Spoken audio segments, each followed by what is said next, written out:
this assessment asks us to predict the product of the hydrogenation reaction of the carbonyls shown.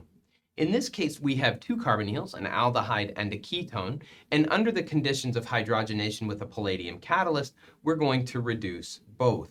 Whenever we're using a gas reagent like hydrogen in this case, it's hard to control the stoichiometry, so there's going to be enough to do all of the reductions that are necessary. If we had alkenes present in the molecule, those would get reduced too.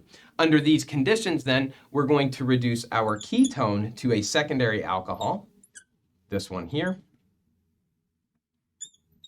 and our aldehyde to a primary alcohol.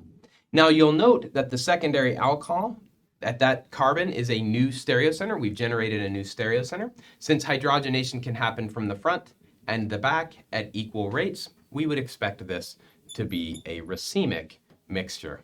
Now we don't have to worry about the stereochemistry at this alcohol because as a primary, being a primary alcohol, it doesn't have 4 different groups attached. So it's only the stereocenter at the secondary alcohol that is making this a racemic mixture.